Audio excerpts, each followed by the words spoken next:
Okay, I've got here a vintage Statesboro 12-string guitar based on the 1930s blues models. Got it the other day, paid about $489 for it. It's a nice looking guitar, finished in satin. It's got a rosewood fingerboard. I'm not sure about all the other woods. It's got a spruce top. Sides and back, not too sure without doing a little bit further research. Machine heads are sort of the old traditional uncapped machine heads, as you can see. Sort of the rosette is actually a wood dyed rosette. It's not an inlay, although it does have binding on the inside of the hole, of the sound hole. It's bound in white on the outsides, and then the neck finished, natural finish on the neck, no binding, and then finished in this quite striking dark to mid sunburst, which is repeated on the back and then on the heel and up on the neck, and it's a nice looking guitar. It doesn't have the bridge pins of the normal modern day guitars. It's as I say, it's based on the old blues guitars of the 1930s, so it's got a floating bridge with a tailpiece screwed at the end. This one doesn't come with pickups, although you can get it with a Fishman sound hole pickup, which is wired in. I will probably buy one if I decide I'm going to hang on to this. I will probably buy a similar pickup, if not the same, and fit it. And it came, the strings were not terribly well fitted. I think they were just thrown on in the factory. They're not the greatest strings. Probably could do with replacing for a set of elixirs or something similar to that. The setup is interesting. The strings here are narrower than I would expect to find on a 12 string, which in one sense is nice. It makes it a bit more playable down here, but it does give you a larger amount of excess on the edge of the neck either side. Normally I might expect perhaps maybe a millimetre and a half. I've got about 2 to 2.5 millimetres either side, which is an interesting setup. It's very different from the other 12 string that vintage that I've got, which is the Gordon Giltrap model. Very different setup indeed. So I'm just going to give it a little bit of a play just to see how it sounds, and then we'll have a little chat about the setup of the neck and how that feels as well.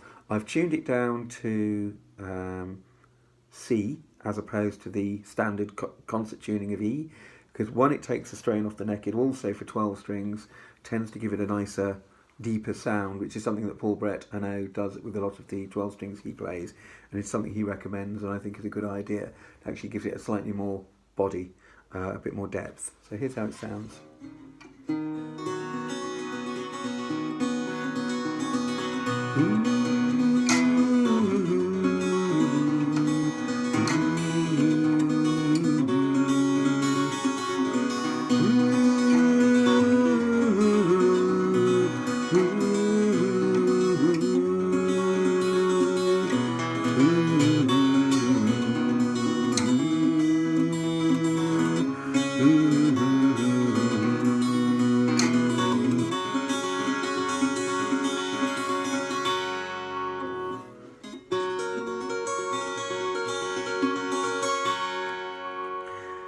So sound-wise, very nice. It's not quite as round and warm as the Gordon Giltrap vintage model. This one's slightly harder sounding, which I suppose is possibly the intention of trying to imitate that blues sound of the 1930s. But playability, it's a little bit hard on the hands, I have to say. I'm really struggling with some of the fingering to get it to sound really sweet, because it's quite a high action. Now there is quite a lot of play available in the in the bridge I've got here. I could certainly take that down a millimetre. There's a little bit of adjustment in the neck, not a lot via the truss rod. It's got a very slight forward bend, which is actually not uncommon in guitars anyway. I would actually expect to find that in most guitars. In fact, many guitars are actually set up with a slightly forward bend in order to avoid buzzing further up the neck. So I'm going to give it a try by just dropping it down to,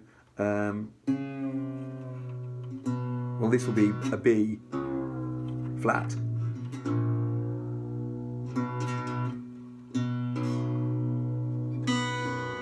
See what it plays like up here.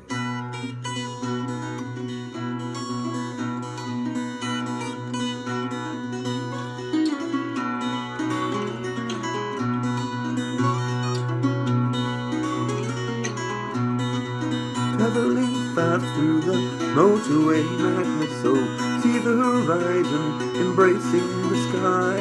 Land of illusion, can't charm me, won't cheat me, 'cause I'm on a journey 1,000 miles wide.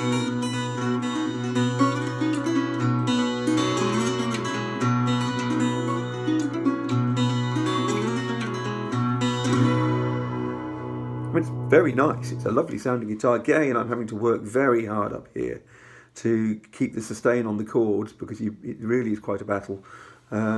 See.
Yeah, so great sounding guitar, lovely feel, lovely look, love the weight of it too, nice and light.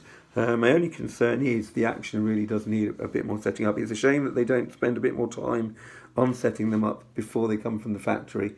But I suppose that, you know, unless you're going to pay thousands of pounds for a guitar, you're probably not going to get an awful lot of effort put into its setup, and you're kind of left to yourself.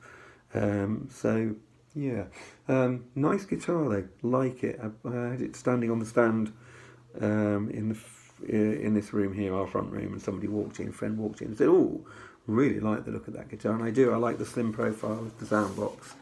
You know, not that chunky sort of heavy square look. I do like this rather more parlour guitar type look, and it's a very, very nice guitar. I suspect I'll give it a go with setting up on the action and see how I feel once it's had a little bit of work on it. But yeah, not bad at all. And there you go, the Statesboro vintage guitar, Paul Brett model, lovely. Thanks.